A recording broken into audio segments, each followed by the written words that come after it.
할렐루야, 성도 여러분 반갑습니다. 이제 일용할 양식 이틀째 날입니다. 오늘 본문은 창세기 2장이죠. 창세기 2장을 다 읽을 수는 없기 때문에 우리 창세기 2장 20절부터 23절까지 말씀 같이 읽겠습니다. 아담이 모든 가축과 공중의 새와 들의 모든 짐승에게 이름을 주니라. 아담이 돕는 배필이 없으므로 여호와 하나님이 아담을 깊이 잠들게 하시니 잠들매 그가 그 갈빗대 하나를 취하고 살로 대신 채우시고 여호와 하나님이 아담에게서 취하신 그 갈빗대로 여자를 만드시고 그를 아담에게로 이끌어오시니 아담이 이르되 이는 내 뼈 중에 뼈요 살 중에 살이라. 이것을 남자에게서 취하였은즉 여자라 부르리라 하니라. 아멘. 여러분, 우리는 창세기 1장에서 이 하나님의 창조 사역마다 울려 퍼졌던 보시기에 좋았더라 라는 그 감탄이 가득 찼던 것을 보았습니다. 그러나 오늘 본문 18절을 보면 성경에서 유일하게 이제 처음으로 나타나는 결핍의 선언을 마주합니다. 사람이 독처하는 것이 좋지 아니하니. 신학자 칼빈은 인간이 사회적 교제 없이 혼자 있는 것은 하나님의 창조 목적에 부합하지 않는 미완성의 상태다라고 지적했습니다. 하나님은 인간을 고립된 섬으로 만드신 것이 아니라 관계와 연합 속에서 그분의 영광을 드러내도록 설계하셨습니다. 그래서 하나님은 아담의 고독을 해결하기 위해 돕는 배필을 약속하셨죠.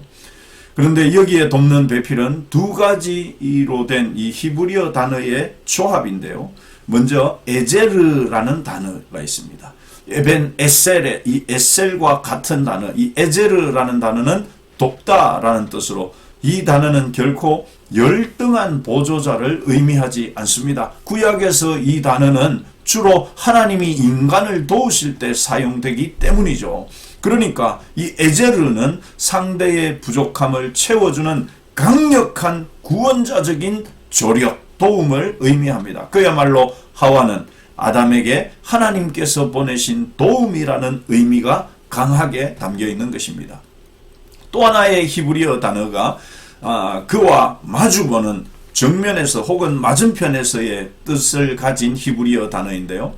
이것은 남녀가 본질적으로 동등한 관계라는 것을 보여줍니다. 서로 거울을 마주보는 것처럼 마주보면서 인격적인 교제를 나누는 존재라는 의미가 바로 이 단어 안에 담겨 있는 것입니다.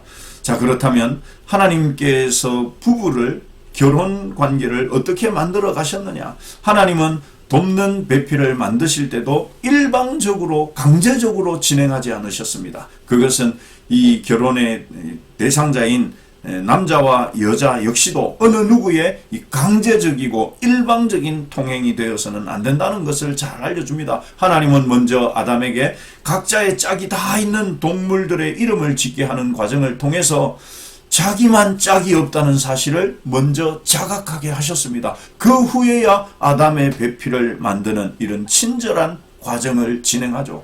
그러니 하나님께서 이 결혼이란 제도를 만드신 그 과정을 보면 우리가 이 부부가 어떤 관계가 되어야 하는지를 잘 알 수가 있습니다.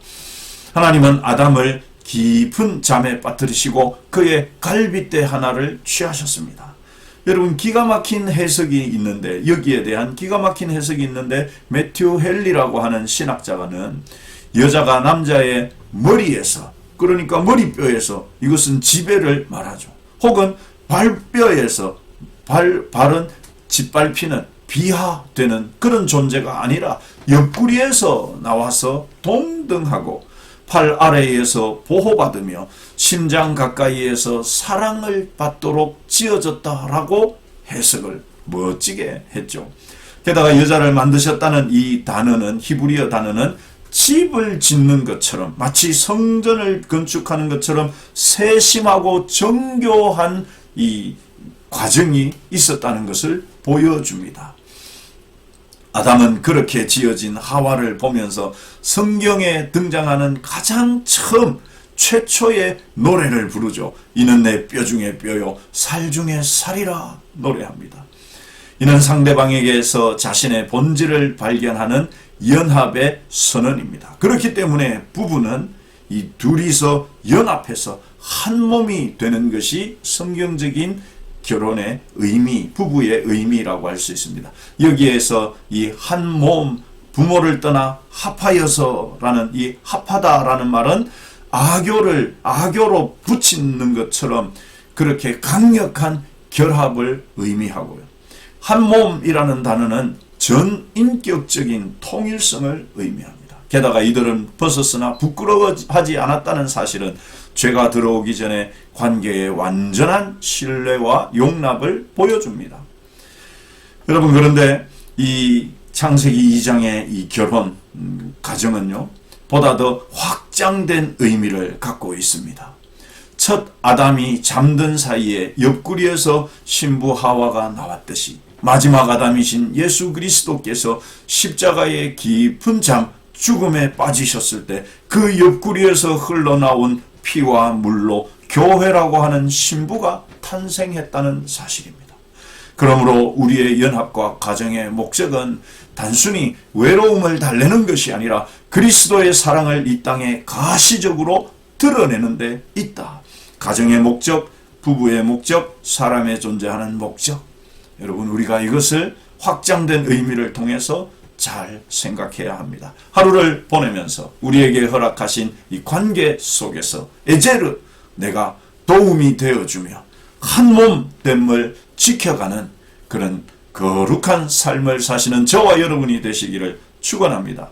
우리 적용을 위해서 이렇게 생각해 볼 수 있을 것입니다. 하나님은 나를 가정과 교회의 에제르, 도움으로 부르셨습니다. 그렇다면 나는 이 돕는 자의 역할을 정말 기쁘게 감당하고 있는가? 도움을 받기를 원하고 내가 주인이 되기를 원하는 것이 아니라 돕는 자의 역할을 기쁘게 감당하고 있는가? 먼저 이것을 우리가 점검해 보십시다. 그 다음에는 내가 실제로 가정이든 교회 이 공동체이든 어떤 도움을 줄 것인지, 실제적으로 내가 어떻게 도울 것인지를 정해서 실천해 보는 그런 하루가 되시기를 소망합니다. 오늘도 사랑하는 성도 여러분, 말씀과 더불어서 파이팅 하시기 바랍니다. 할렐루야!